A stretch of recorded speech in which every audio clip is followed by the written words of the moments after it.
Hi hello ಬರ್ರಿ friends, KJD super star ಫ್ಯಾಮಿಲಿಗೆ ಸ್ವಾಗತ. ಬರ್ರಿ, ಇವತ್ತು ಮನೆ ಒಳಗೆ ನಾನು ಚೌಳಿಕಾಯಿ ಪಲ್ಯ ಮತ್ತು ಚಪಾತಿ ಮಾಡಿದ್ದೆ. ಹೀಗಾಗಿ ಅದನ್ನು ನಾನು ನಿಮ್ಮ ಜೊತೆ ಶೇರ್ ಮಾಡ್ಕೊಂಡೆ ನೋಡ್ರಿ. ಎಲ್ಲ ಕಡೆಯೂ ಚೌಳಿಕಾಯಿ ಪಲ್ಯ ಮಾಡೇ ಮಾಡ್ತಾರೆ, ಆದರೆ ನಾವು ಯಾವ ಥರ ಮಾಡ್ತೇವೆ ಅಂಥೇಳಿ ನಿಮ್ಮ ಜೊತೆ ನಾನು ಶೇರ್ ಮಾಡ್ಕೊಂಡೆ ನೋಡ್ರಿ. ಬೆಳಿಗ್ಗೆ ಇವತ್ತು ಹುಡುಗರು ಟಿಫಿನ್ ಅಂತೂ ಡಬ್ಬಿ ಅಂತೂ ಒಯ್ಯಂಗಿಲ್ಲ, ಹೀಗಾಗಿ ಹೊಟ್ಟೆ ತುಂಬ ಊಟ ಮಾಡೇ ಹೋಗಲಿ ಅಂಥೇಳಿ ಬೆಳಿಗ್ಗೆ ಚಪಾತಿ ಪಲ್ಯ, ಹಿಂದೆ 2 ದಿನದಿಂದ ರೊಟ್ಟಿ ಮಾಡಾಕತ್ತಿದ್ದೆ. ಅದಕ್ಕೆ ಇವತ್ತು ಚಪಾತಿ ಮತ್ತು ಚೌಳಿಕಾಯಿ ಪಲ್ಯ ಮಾಡಿದ್ದೆ ನೋಡ್ರಿ. ಈ ಹಸಿ ಖಾರ ಮಾಡಿದಾಗಂತೂ ರೊಟ್ಟಿನ ಚಲೋ ಅನಿಸ್ತೈತಿ, ಆದ್ರೆ ಇವತ್ತು ರೊಟ್ಟಿ ಬೇಡ ಮಮ್ಮಿ ಅಂದು ಹುಡುಗರೆಲ್ಲ ಬೇಡ ಇವತ್ತು ರೊಟ್ಟಿ ಅಂದಿದ್ದಕ್ಕೆ ಚಪಾತಿ ಮಾಡಿದೆ ನೋಡ್ರಿ. ಒಂದು ಸ್ವಲ್ಪ ಚೌಳಿಕಾಯಿ ಇದ್ದು ಅವನ್ನೊಂದಿಷ್ಟು ಕುದಿಸ್ಕೊಂಡೆ, ಈ ಥರ ಸೋಸಿ ಇಟ್ಕೊಂಡೆ. ಅದಕ್ಕೆ ಒಗ್ಗರಣೆಗೆ ಅಂತೇಳಿ ಒಂದು ಉಳ್ಳಾಗಡ್ಡಿನೂ ಹೆಚ್ಚಿಟ್ಕೊಂಡೆ ನೋಡ್ರಿ. ಇದಕ್ಕೆ ಒಂದು ಸ್ವಲ್ಪ ನಾವು ಹಸಿ ಖಾರ ಮಾಡ್ಕೋಬೇಕಾಕೈತಿ. ಈ ಹಸಿ ಖಾರಕ್ಕೆ ನಾವು ಒಂದು ಸ್ವಲ್ಪ ಬೆಳ್ಳುಳ್ಳಿ, ಒಂದು 4 ಹಸಿಮೆಣ್ಸಿನ್ಕಾಯಿ, ಖಾರ ಹೆಚ್ಚಿಗೆ ತಿನ್ನೋರಿದ್ರೆ ಸ್ವಲ್ಪ ಹೆಚ್ಚಿಗೆನ ಮೆಣಸಿನ್ಕಾಯಿ ಹಾಕ್ಕೋಬೋದು ನೋಡ್ರಿ. ಒಂದು ಸ್ವಲ್ಪ ಮೆಣಸಿನ್ಕಾಯಿ, ಆಮೇಲೆ ಒಂದಿಷ್ಟು ಕೊತ್ತಂಬರಿ, ಒಂದು ಚಿಟಿಕೆ, ಒಂದು ಹಿಡಿಯಷ್ಟು ಕೊತ್ತಂಬರಿ ಮತ್ತು ಒಂದು ಸ್ವಲ್ಪ ಜೀರಿಗೆ. ನೀವು ಬೇಕಂದ್ರೆ ಇದನ್ನು ಮಿಕ್ಸರ್ ಒಳಗೂ ಗ್ರೈಂಡ್ ಮಾಡ್ಕೋಬೋದು, ಆದರೆ ಇದು ಸ್ವಲ್ಪ ಕ್ವಾಂಟಿಟಿ ಇತ್ತಂಥೇಳಿ ನಾನು ಸ್ವಲ್ಪ ಜಜ್ಕೊಂಡ್ರಾತಂಥೇಳಿ ಜಜ್ಕೊಳಕತ್ತಿದ್ದೆ ನೋಡ್ರಿ. ಪೂರಾ ಸಣ್ಣ ಮಾಡೋಕ್ಕಿಂತ ಈ ಥರ ಒಂದು ಸ್ವಲ್ಪ ತರಿ ಇದ್ದರೆ ಇನ್ನೂ ಸ್ವಲ್ಪ ಚಲೋ ಅನಿಸ್ತೈತಿ. ಇದಕ್ಕೊಂದಿಷ್ಟು ಜೀರಿಗೆ ಹಾಕ್ಕೊಂಡ ಮತ್ತೊಂದಿಷ್ಟು ಉಪ್ಪು ಹಾಕ್ಕೊಂಡ ನಾನು ಜಜ್ಜಿಟ್ಕೋತೇನೆ ನೋಡ್ರಿ.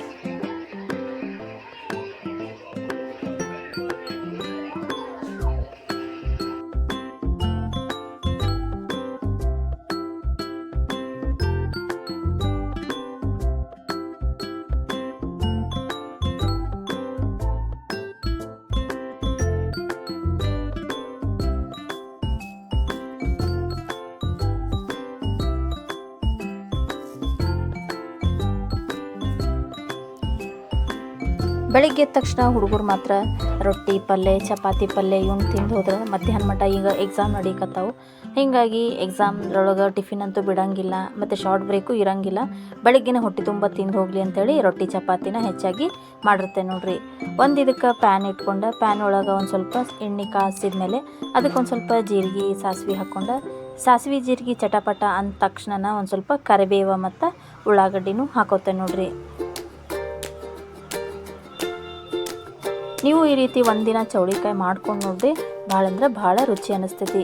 ಇದು ಕೆಂಪು ಖಾರ ಹಾಕಿ ಮಾಡೋದಕ್ಕಿಂತ ಹಸಿ ಖಾರನ ಹಾಕಿ ಮಾಡಿದ್ರೆ ಭಾಳ ತಿನ್ನಾಕ ಭಾಳ ಅಂದ್ರೆ ಭಾಳ ಟೇಸ್ಟ್ ಅನ್ನಿಸ್ತೈತಿ ನೋಡ್ರಿ. ಈ ಥರ ಇದು ಹಸಿ ಖಾರ ಟೇಸ್ಟ್ ಹಾಕೋದ್ರಿಂದನ ಪಲ್ಯ ಅಂದ್ರೆ ಫುಲ್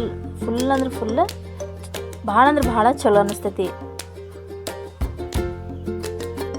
ಸ್ವಲ್ಪ ಉಳ್ಳಾಗಡ್ಡಿ ಆಮೇಲೆ ಅದು ಹಸಿ ಖಾರದನ್ನು ಸ್ವಲ್ಪ ಹಸಿ ವಾಸನೆ ಹೋದ ತಕ್ಷಣ ನಾವಿವೆ ಸೋಸಿ ಇಟ್ಕೊಂಡಂಥ ಚೌಳಿಕಾಯಿನೂ ಅದಕ್ಕೆ ಮಿಕ್ಸ್ ಮಾಡ್ಕೊತೇನೆ ನೋಡ್ರಿ.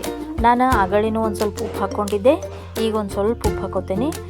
ಎಲ್ಲ ಇದನ್ನು ಈ ನಮ್ಮ ಉತ್ತರ ಕರ್ನಾಟಕದ ಮಂದಿ ಇದು ಗುರೆಳ್ ಪುಡಿ ಅಂತ ಬಳಸ್ತೀವಿ. ಇದನ್ನು ಹಾಕೋದ್ರಿಂದ ಪಲ್ಯ ಅಂದರೂ ಇನ್ನೂ ಸ್ವಲ್ಪ ಟೇಸ್ಟ್ ಆಕೈತೆ ನೋಡ್ರಿ.